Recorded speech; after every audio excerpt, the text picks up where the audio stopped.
The Well of Truth, a story about integrity and the price of deceit. Eli Parker was a humble farmer living in a quiet town in the Midwest. He didn't know much, but he took pride in working his land with honesty, grit, and heart. Every day before the sun rose, he was already out in his fields. He worked with blistered hands and a hopeful spirit, planting seeds not just into the soil, but into the future he believed in. But that summer, things changed. The rain stopped, the heat scorched the earth, and slowly, Eli watched his crops, his hard work, his dreams, begin to wither under the brutal sun. The well on his property had long dried up, and without water, his farm, his family's livelihood, was on the brink of collapse. Desperate, Eli looked for a solution. He remembered that his neighbor, Victor Crane, a wealthy man with acres of land and more than he needed, had an old well that still held plenty of water. So one day, Eli walked across the field and knocked on Victor's door. With callous hands and a soft voice, he asked, "Victor, I'd like to buy your well. My crops are dying. I need water.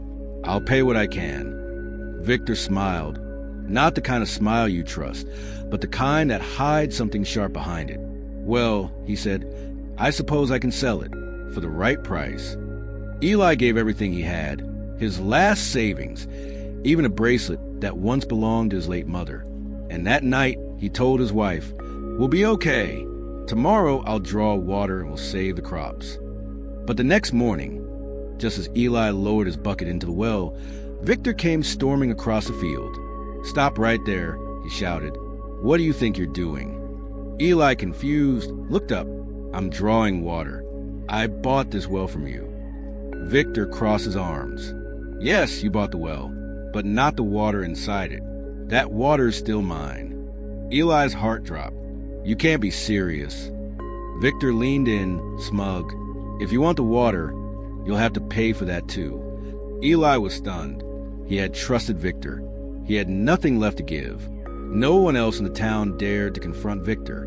But Eli, he believed in something bigger than fear. He believed in fairness.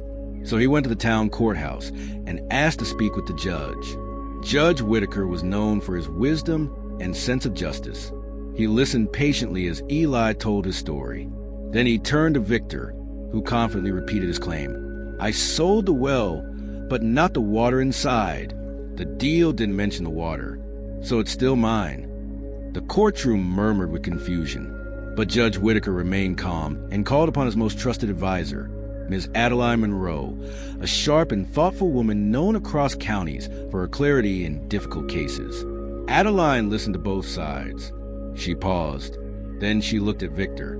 "So let me understand, you sold the well but claim that the water inside still belongs to you?" Victor grinned. "Exactly. The contract said the well, not the water." Adeline nodded. "That's very specific of you. So here's my judgment. If the water belongs to you and the well belongs to Eli, then you're storing your water in someone else's property." The room fell silent. Adeline continued. "So either you remove all of your water from Eli's well immediately, or you pay him daily rent for keeping it there."